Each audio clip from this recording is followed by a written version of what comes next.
This is chapter 9 of Tigers at Twilight. The Hermit. Con smoothed the man's hair with their little paws and patted his cheeks gently. The man smiled and whispered to the Longers. His eyes stayed closed. Teddy walked up to the man and licked his hands. The man still didn't open his eyes, but he stroked Teddy's fur. "Knock, knock," Annie said softly. "Is someone there?" the man asked. He turned his face toward Jack and Annie. Now his eyes were open, but he did not seem to see them. Jack realized that the man was blind.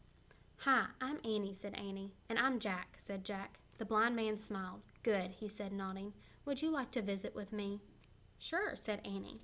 She and Jack sat down next to the man. "Do you live in the forest?" Annie asked. "Yes," he said. "Are you a hermit?" Jack asked. "Yes," the blind man said. "What's a hermit?" said Annie. "Hermits live far away from other people," said the blind man. "We like to be alone to think. I live in the forest so I can learn from nature." "How do you learn?" asked Jack. "I listened," said the blind man. "Listen to what?" asked Jack. "To the chatter of the monkeys, the rumble of the elephant, the roar of the tiger," said the man.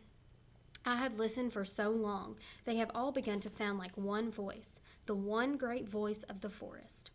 "Did the voice tell you that a tiger got caught in a trap last night?" said Annie. "Yes," the hermit said. "And did it tell you that after we saved him, he tried to attack us?" said Jack. The blind man smiled. "Please bring me one of the white flowers floating on the stream," he said. Jack wondered why the hermit was changing the subject.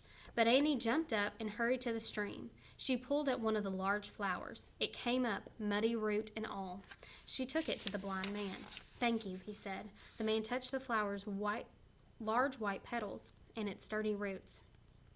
"This perfect lotus blossom grows from dark, thick mud," he said. "Its beauty cannot live without its ugliness. Do you understand?" "Yes," said Jack and Annie.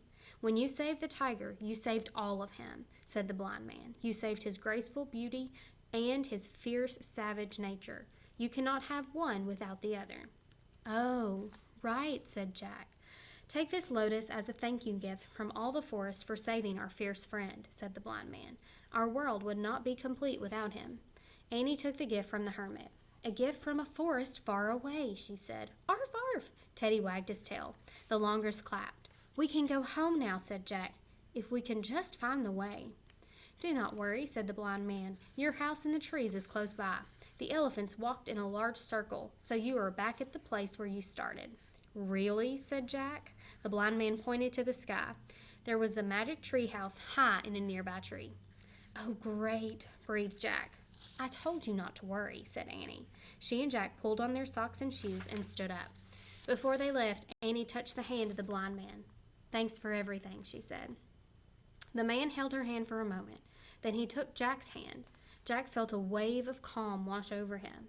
"Thank you," he said to the blind man.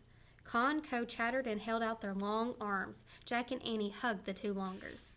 "We'll miss you," said Annie. "You were great tour guide," said Jack. "Goodbye." Then he and Annie took off for the magic tree house with Teddy scampering after them. At the rope ladder, Jack put Teddy into his pack and climbed up. Annie carried the lotus blossom as she followed them. Inside the tree house, Jack picked up the Pennsylvania book. But before he made a wish, he looked out the window with Annie. In the distance, they saw Saba and the other elephants wading in the stream. They saw Con swinging on vines. They saw the tiger sunbathing in the grass, licking his sore leg. They saw tiny deer grazing. They saw bright birds in the trees. They saw the blind man sitting in front of his cave. He was smiling. Jack opened the book. He pointed to a picture of the Frog Creek woods. "I wish we would go home," he said. The tree house started to spin. The wind started to blow. It blew harder and harder. Then everything was still.